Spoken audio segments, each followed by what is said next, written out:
Yeah, it starts next Monday, but we have a, we can set up a, so you had to make up a date per se, but the copy and the script never said it. But whenever I run 6 week challenges as well, and I usually do mine with like a prize. So that's what I usually do, attract people, give them some type of prize at the end. I don't do maybe it's this person, what I do is, maybe the person who has the biggest transformation needs a vacation or a prize valued at $1,000. Whatever it is, I use to attract people. Right. And I do that, and I have a start date. I usually get, like one time I had 90, and for me this is a lot of people. And one time I had 98 signups. So I had 98 people sign up for that 6 week challenge because of the start date and because of the prize. So that was like perfect timing. It was right before the summer. There was a vacation package. Everybody wanted it. Signups. I tried that exact same thing, changed the colors, send some of the pictures, turned it into evergreen, 10. And I mean, literally the same, kind of almost like the same script. So I know what she's experienced, and then since then, that's why I said I've been waiting. I haven't even really been marketing. I've been using heavily word of mouth. So first off, like what you're doing, I mean, scarcity is a real thing. Like scarcity really drives people to buy. It's the same thing like when we do launches for our course products, and we have 50 to 75% of the sales come on the last day, every single time, right? And that's what you're experiencing. So it's scarcity is a huge driver, and you still want to use scarcity in your evergreen stuff. What you're talking about, like perfect time, like launch that program every single May or every single April.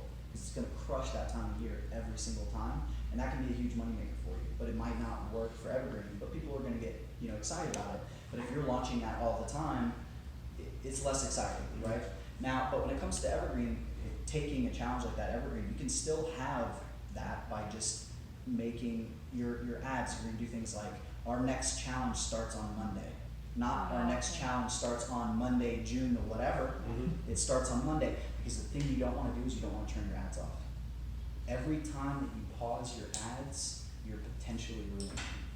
Because the way the Facebook algorithm works, it needs data. And so when you turn them off or you change them, sometimes all is well. You turn them back on, it's no problem. But sometimes you turn them back on and they just shit the bed. So you don't want to turn them off. So if you are going to do the challenge thing, which because that's just an offer, right? That's exciting. It doesn't even have to be called a challenge. It could be called a program. It could be called whatever synonym for challenging you want to. But that's a buzzword right now, so it works. But if you want to do that and you want to create that scarcity, just say our next one starts on Monday. Okay. Now the way that you take that to the next level is if you're using a landing page, put next Monday's date on there and have a countdown timer. Okay? And then on Monday, and that runs through Sunday, and then you just go into ClickFunnels and you change the date. That's all you do. And if you do that, you're going to see, you're going to get very, very similar results, and you're going to get to take advantage of that scarcity factor, but it's evergreen. Now the key too is you're going to have a little bit of a lower budget because you're doing it all the time. And it's the same thing. You said, when does it start? It starts next Monday.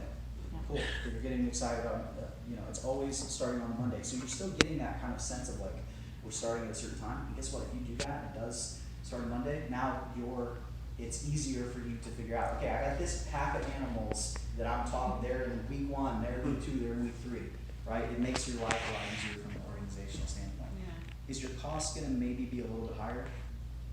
Possibly, right? Like that could be the case. But your life's gonna be a lot easier and it's gonna be much more consistent. So, and it's not always about the cost, the lead cost, right? Like you have to think about, like Justin was saying, what is the back end cost? What is your quality of life running this program? How well does it convert? If you do that big thing and it's just you, and you're only able to convert 10% instead of 15 or 20% that you would normally convert when it's paced out, okay, then a $5 lead is worth you a heck of a lot more to you than a $3 lead. And so you've got to, and that's why knowing your numbers is so important. But I think this is a big thing. He's talking about profit first and all this kind of stuff. That's about quality of life and freedom. Your advertising efforts and everything like that should be built around that too, right? Because there's only so much of this like hustle and launch thing that you can do before you burn out, or the hype wears out and it becomes less effective. So I was just going to say that just to go on positive, exactly what you were saying is that's how I've been running Mine is, starting this Monday, Mhm. is at the thing, and when the calls come in, when's the start on Monday and that sort of thing, and I was sharing earlier that I haven't touched my ads from the beginning. It's completely evergreen, and even on my ad itself, it says starting on Monday, and it says, and also it says, space is limited. So it's, I still get that urgency, Now that people. here's the thing though, if you're gonna use any of those tactics and stuff, like it needs to be real, right? Like if you're gonna have limited spaces and that kind of stuff, like kind of have a limit for yourself. Yeah. You know, and that's the same thing like, you mentioned bait and switch, right? There's a lot of people that do what I do, that's their one trick. And it burns the businesses that they're working with because they lose the trust of that group. You're trying to become the number one person in your area. That way, all of that, the paid helps the organic, right? People will start coming to you organically that saw an ad and then they come back 3 weeks later, right? Oh, great, we have another one starting Monday. So that works really well. But, and so if you've got a limited intake, that's fine, but don't say, oh, we're only taking 10 people and then they show up and there's 20. Yeah. Because that might not burn you right away, but it does over time, big time. Mhm. And that's what everyone else is doing. Yeah. That's what every single one of the brand name little, shopping strip mall things are doing. I mean, that's what the big boxes are doing. So I always tell my students that I teach to do what I do, like, you're gonna go a long way in this business by just being a good shit human being. Like, if you're just not an asshole, then you have already passed up 80% of your competition. And that's every bit as much true. There's a lot of correlation in the entrepreneur space and the fitness space. So even the stuff like all the things he's talking about, like consistency and doing this and that, all the advice you give your clients as fit pros is good advice for you to take with your business, right? All the same principles apply. And just like in my world, there's a lot of really shitty internet marketers, there's a lot of shitty fit pros too. And so if you can just be a good person, like, you're gonna do really well. That's just like, people don't think about that, but it's unfortunately a fact. So the next thing after the offers, I want to talk about copy and creative. The words you're writing, the images you're using are super important because you want to drive that click, and your ads are going to be most effective if people stop scrolling and actually read and take an action. So you always want to think about the journey of the person that sees your ad and what's the first thing they have to do. They have to stop scrolling. And the way you get them to stop scrolling is your image.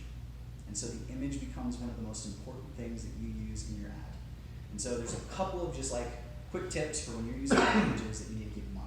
The first one is, it's called Facebook, and faces make people stop scrolling. So if you can have faces, if you can have the smiling faces of your clients in the images, you're gonna get a lot more people clicking on your ads because a lot more people are gonna stop to read your ads. So if you think about what you're doing on Facebook, you're checking out what all your friends are doing.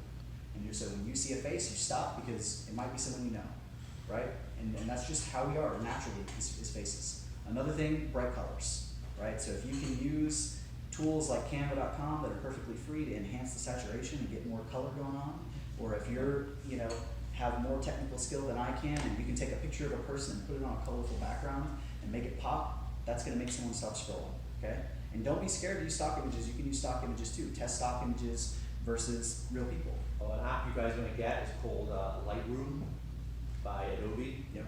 What is it? Called Lightroom. It's what I use to edit a lot of my photos, and it'll do all the color saturation stuff pretty quickly, and you get massive differences. Is it an ad? Literally like crazy differences. So I don't know if you guys will see this from here, but for example, so you probably won't see this that much, but like it's a shot from an airplane, and if I press it down, it'll show the original. So that's the original. And the cool thing is, it has all the settings here with contrast, but it has an auto function. So you'll put your photo in, press auto, and it'll just pop it out. It'll pop all the colors like that, and then minor thing, but like a huge difference. Just Instagram that thing and you'll be good to go. So my Instagram looks so good. So your not Instagram. Your images are really important. Color, faces are going to work really well. Then there's a couple of things you want to keep in mind. The first one, nobody gives a fuck about your branding. Straight up. Don't put your branding in your photos. Don't talk about yourself. You or you're just gonna be burning money. Nobody cares. The big boxes don't know this, your competitors don't know this. They all wanna talk about how great they are and how they can help people, and they wanna have their logo on the image. But when somebody is seeing you for the first time, all they care about is themselves and the result that you can get them. And they don't even care about you getting them the result, they just care about getting the result. So don't put your damn logo on the image, right? Plus you're killing yourself because there's a text limit. So when you put your logo on there, you're eating into that. So you might want to put text on your images. It works. Like putting text can be very helpful, and you can share a message, or you can get more attention by putting the idea, on there. Just make sure you don't do more than 20%. They won't reject the ad, but they will charge you way more for the ad. They'll still show it, they're just gonna burn your money, all right? And if you search, I think it's called like Facebook text image tool or something like that. Just Google, it'll pop up and you can load it in and it'll tell you if it's good or not. So you wanna be really careful with the branding. And then the other thing is you wanna think about, kinda how I mentioned like people not having confidence, you wanna think about what the image portrays to the person on the other end. And so I've been training my team, I want them to run everything. And so some of the people that work for me, when they would pick images, I'm having to go, okay, this is a bad image. This isn't gonna work well, and here's why. And so a really good example was the other day, they pulled a stock image of a lady that was incredibly muscular and had a dumbbell in her hands, and I was like, this is not gonna work. Because one, most of our target audience for that client don't want to be that muscly. They don't want to be bulky. That's like one of their big objections and worries about weightlifting. So we don't want to show that because then now they're not interested, right? We want it to be somebody that's approachable, that's maybe lean, that's not a model, they can relate to. We don't also want them doing crazy things. Body weight exercises work really well, even if they're doing that kind of thing, even if that's not what you teach. Because you want to sell them what they want and then give them what they need, right? But if you show somebody that's like say a woman that's squatting, you just lost a whole bunch of your advertising market. Even if that's what you're gonna have them do, is they're gonna feel like badasses once they start doing it, but they're not even gonna attempt to do it until you get them in the door. So don't chase them away. Kind of the flip side from that, right? Find the most ridiculous, ripped up picture you can find. Because they're like, I wanna do that and I can't because guys are ridiculous and that. So you gotta think about those things. Who's your audience? What are they thinking about? How's this image gonna affect them? Okay, and that's really important. I'm spending probably more time on the images than I will on the copy because images are more important. That's just a fact of the matter there. So that's the first thing. And then just, if you can have a picture of your clients and they have their arms around each other and they're smiling and just like sweaty and looking like they're having fun, people are gonna go, oh man, that could be me. Because those people look like them. They're out of shape and they're smiling, right? And so they go, okay, cool, these are my people, right? And so that works really well. The big and most important thing here is to test, right? If you're running ads, testing is your friend. Don't try to write the perfect ad. Don't try to pick the best image. Put the shit out there, right? Like literally, write a piece of garbage, put the ad out there, see how it performs. Because sometimes an ad that you think is bad does really well, and the one that you think is perfect tanks. So you put it out there, and if it doesn't work, you go make a new one. But you can then look at the data and see, okay, nobody was clicking. So maybe I need a better image to get their attention, right? Or maybe maybe they're clicking and they're not converting. And then you go, okay, maybe my offer's not good. Maybe my landing page needs tweaked, whatever it is. Use the data to find out. But just take quick action, get things out there and test. And then also at the local level, don't try to split test. Don't try to create 5 ads with your budget and figure out which ones to run. Rapidly test. Do one ad at a time. Let it run for 24 to 48 hours. And if it's not working, kill it immediately and do a new one, okay? Then when you're testing, make your life easier on yourself. First thing you should change is your image. Keep the copy. Don't bother rewriting something else. If changing the image doesn't work, change the headline. Changing the headline doesn't work, change the first paragraph, which is what they're gonna see before you worry about changing everything else. If you look at the ads I run, once we get a good set of feature benefit bullets and a call to action at the end of the ad, generally all we're changing is the image, the headline, and the introductory paragraph. And everything else stays the same for every single ad. We try to make it as easy on ourselves as possible and use something that's proven, because it's always gonna look new, all right? When you get to the copy, I want you to think of a couple of things. First, test short text, test long text. Because you don't know what's gonna work in your area, it's different everywhere. And if you see your competitors are all using very long ads, go use short ads. If they're all using short ads, go use long ads, right? It's that same thing, always do something different than what other people are doing. And when all else fails, try both and see which one works best. Let the data tell you what the winner is. But a really good format for when you're creating your text and everything is you want to talk about who it's for, what you're going to help them achieve, and kind of what they're going to get out of it, right? So you might say something like, I'm from Fort Worth. So I might say, Fort Worth also? What's your last name? Clues. We have spoken on the phone before. Just occurred to me. You said Will, and then you said Fort Worth. I was like, all right. So when you're doing your ads at the very beginning, you might say, hey, Fort Worth, we've got a program for, men over the age of 40 that want to achieve, they want to get shredded without cardio, right? We've said what they want to achieve, and we've added pain. Or you can say, something. This is one line I've actually used in that before.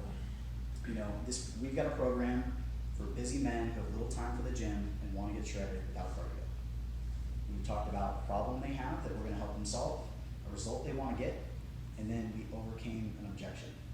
I hate running. Awesome. So now they're interested. That's our hook. Then you say, cool, we've got this program. We're going to help you do it. It's a 28-day program. Here's what you're going to get when you join.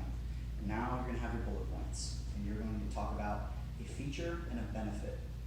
Right? So what are the things you're going to give them? They're going to get this many workouts. They're going to get this kind of personalized attention. They're going to get this recipe book. They're going to get this nutrition program, this whatever. List all of those things. And then once you have your bullets, you need to rewrite your bullets because they probably suck. And so a really simple way to write bullets is you take the feature that you're talking about and then ask yourself, why is this important? And then explain why it's important. Because that's really the key part. That's the thing that people really want to know is why it's important. And so even if it's something that you think is a no-brainer, like we're going to give you a nutrition plan. Okay, why is that important? We're going to give you a nutrition plan so you know exactly what to eat, when to eat it, and how much to eat to get X result. That's why it's important. You have to explain it to them. You want to imagine that the people on the other end are the dumbest people on the planet. You have to spell everything out. And that kind of goes toward the end of the ad too. You have to have a call to action. Tell them to click the damn button. Click the button and enter your info to reserve your spot. If you don't tell them that, you're going to have way more. You're going to be spending an extra $1 or $2 just by not putting that. All right, so it's really important. So that's kind of a general framework for just creating your ads, and that's kind of a longer form ad, right? But you can also do short ones where we do these little 3-paragraph ones where it's like, we've got such and such program for this person to help them achieve X. So that whole thing I said of, busy men, little time for the gym, who want to get shredded without cardio. The 6-week challenge, includes, workout nutrition plan, and then just says tap the image below to reserve your spot and get started. And that's the entire ad, right? That's going to stand out a lot from the other person, somebody that's doing the long form one. Now, it's not always the best thing to do. Like, sometimes that doesn't work, but the thing here is it's all about testing and it's all about being different than everybody else, okay? Creating ads isn't rocket science, like, especially writing. Like, just, like I said, put crap out there, see what works. Any questions on that? Okay. Last thing is your follow-up and how you treat the people is what will sync your ads or make you very successful. So I've got people that have been with me for years and they crush it, and because they do what they need to do to take care of their clients to get them results, and they follow up. And I have people that come work with me, and within 2 weeks of them working with me, I know that not only are they going to leave me at the end of the month, but they're never going to be successful in that industry because they're not willing to do the work.